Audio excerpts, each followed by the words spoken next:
നിങ്ങൾക്കൊന്നും ഇവിടെ യാതൊരു പണിയില്ലേ? ചുമ്മാ നിൽക്കണേ, റോഡിലേക്ക് ഇറങ്ങി നിൽക്കണം. 10 വണ്ടിക്ക് കൈ കാണിച്ച കാശ് എത്ര ഉണ്ടാക്കാൻ പറ്റുമെന്നറിയോ?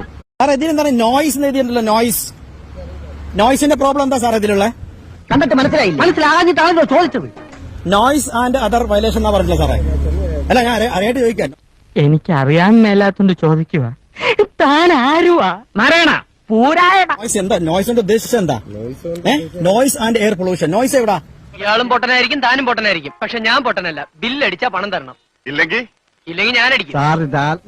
സമ്മതിച്ചിരിക്കുന്നു. അതാണ് സൽഗുണം. അല്ല, അറിയാൻ പാടായിട്ട് ചോദിക്കാം സാറേ. നോയ്സ് എവിടെ? നോയ്സ് എവിടെ? എന്താണ് ഈ നോയ്സ്? നോയ്സ് എന്ന് പറഞ്ഞാൽ എന്തോ സാറേ? ലൈവ് വിടും ഞാൻ. പക്ഷെ ഇത് നോയ്സ് എന്താണെന്ന് അറിയണം. എനിക്ക് ഇപ്പൊ രണ്ടിലൊന്നും അറിയണം. ഒരു ചെറുപ്പക്കാരനെ കല്യാണം കഴിച്ച് ഈ തെരുവിൽ താമസിക്കാനുള്ള അവകാശമില്ലെന്നോ?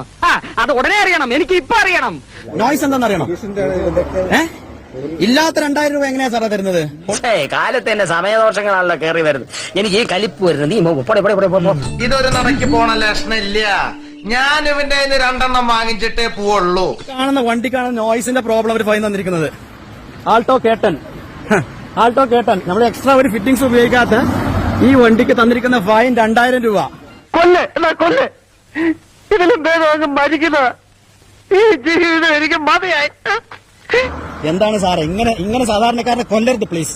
അതും കൂടി മതി, ബാക്കിയല്ലായി. വേണ്ടടാ, വെറുതെ തല്ലുകൊള്ളണ്ട. ചേട്ടാ, ഈ പണ്ടാരക്കാലം തൊട്ട കാശ് പോക്കാണല്ലടാ.